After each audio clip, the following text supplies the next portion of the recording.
ଶୁଖୁଆ ଯେଉଁ ମାନେ ଗାଁ ଗହଳି ଯେଉଁମାନେ ସ୍ତ୍ରୀ ଲୋକମାନେ ଶୁଖୁଆ ଭଜା ଖାଆନ୍ତି ଶୁଖୁଆକୁ ରାଇ କରିଛୁ। ତାପରେ ମାଛ ଭଜା କରିଛୁ, କଙ୍କଡ଼ାକୁ ପୋଡ଼ିକି ଚଟଣି କରିଛୁ, ଚିଙ୍ଗୁଡ଼ିକି ଚଟଣି କରିଛୁ, ତାପରେ ମଞ୍ଜା ରାଇ କରିଛୁ, ତାପରେ କଲରାକୁ ଛାଣିଛୁ, ଏମିତି ବହୁତ ପ୍ରକାର ବଡ଼ି ଚୁରା କରିଛୁ, ଶାଗ ଭାଜିଛୁ, ଆମ୍ବ ଚଟଣି କରିଛୁ। ପଖାଳ ଦିବସ ପାଳନ କରୁଛୁ ଯେ ପଖାଳଟା ହେଲା ମୋ ଓଡ଼ିଆଙ୍କର ପ୍ରଧାନ ଖାଦ୍ୟ, ଯାହାକି ପଖାଳ ମୁଠା ଯଦି ଖାଇଦେବେ ତ ସମସ୍ତ କାମ ଆମେ ସନ୍ଧ୍ୟା ପର୍ଯ୍ୟନ୍ତ କରିବୁ, କୌଣସି ଆମକୁ ଇଏ ଲାଗିବନି ଯେ ବହୁତ ହାଲକା ଲାଗେ କାମ କରିବା ପାଇଁକି। ଆମ ପିଲାଦିନୁ ଆମେ ପଖାଳ ଖାଇ ଆସିଛୁ, ଆମ ଶ୍ୱଶୁର, ଆମ ଅଜା, ଆମ ବାପା ଏସବୁ ମାନେ ପଖାଳ ଖାଇକିରି ଚାଷ ବିଲକୁ ଯାଉଥିଲେ, ସନ୍ଧ୍ୟାବେଳକୁ ଫେରୁଥିଲେ, କିନ୍ତୁ ଖାଇବା ପାଇଁ ତାଙ୍କର କୌଣସି ଦ୍ୱିଧା ନଥିଲା ଯେ ନା ଆମକୁ ଭୋକ ଲାଗୁଛି ବୋଲି। ପଖାଳ ମୁଠା ଖାଇକି ଯଦି ତୋରାଣି ଟୁପା ପିଇଦେବା, ଦେଖିବେ ଯଦି ଗୋଟିଏ ଲୋକକୁ ନିଦ ହେଉନଥିବ ସେ ଯଦି ପଖାଳ ମୁଠା ଖାଇ ତୋରାଣି ଟୁପା ପିଇଦେବ, ଦେଖିବେ ଆରାମସେ ସେ ତାର ଶୋଇବ। କିନ୍ତୁ ପଖାଳ ଖାଦ୍ୟଟା ଏମିତି ଖାଦ୍ୟ ଯାହାକି ଆପଣମାନେ ଏଇ ମେସେଜ ମାଧ୍ୟମରେ ଜଣାନ୍ତୁ ଯେ ସମସ୍ତେ ପଖାଳ ଖାଆନ୍ତୁ, ନିଜକୁ ସ୍ୱାସ୍ଥ୍ୟଟାକୁ ମାନେ ଠିକ୍ ମେଣ୍ଟେନ୍ କରନ୍ତୁ, ରଖିବେ, ସ୍ୱାସ୍ଥ୍ୟ ଭଲ ରହିବ। ଆଉ ପଖାଳଟା ଖାଇଲେ ଆମର ଯେକୌଣସି କାମ କରନ୍ତୁ କିନ୍ତୁ କୌଣସି କାମରେ ଆପଣ ଥକାପଣ ଭାବିବେନି ସେଥିରେ ଯେ ଆମକୁ ଏମିତି ଲାଗୁଛି ବୋଲିକିରି। विश्व पखाल दिवस यही अवसर में आम आज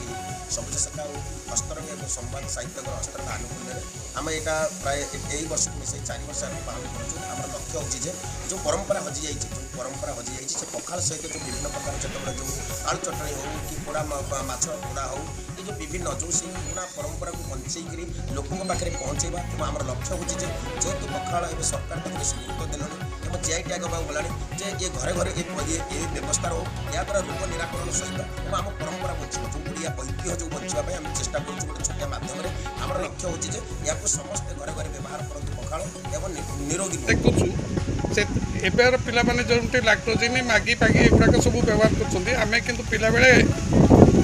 पखाल भात ही आम जीवनशैली स्टार्ट कर पखाल भात से समय पखाल गोटे बास्ता था निआर बास्ता था कौन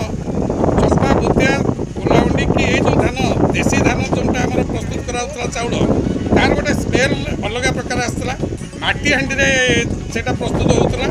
तेणु बासी पखाल मुंदे खाईदे पेट पूरीज और गोटे ठाकुर देकर ओ बोली जो शब्दटा गोटे बाहर से जिनस एवं हजि जाइए।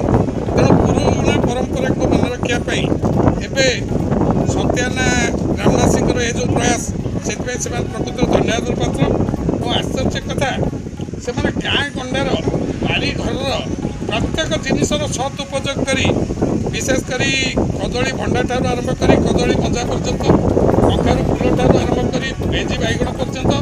पिता शाग ठार आरंभ कर लिंब पिता पर्यंत एवं आंब गचर ये जो आंब चटणी भृषंग पत्र चटणी जो जिनस गुड़ाक प्राक्टिकाली गाँ गंडार लोक मानकर चलनी भितर आगुरी थिला से माने ताकू पुणी फेरी आनी पारछंती।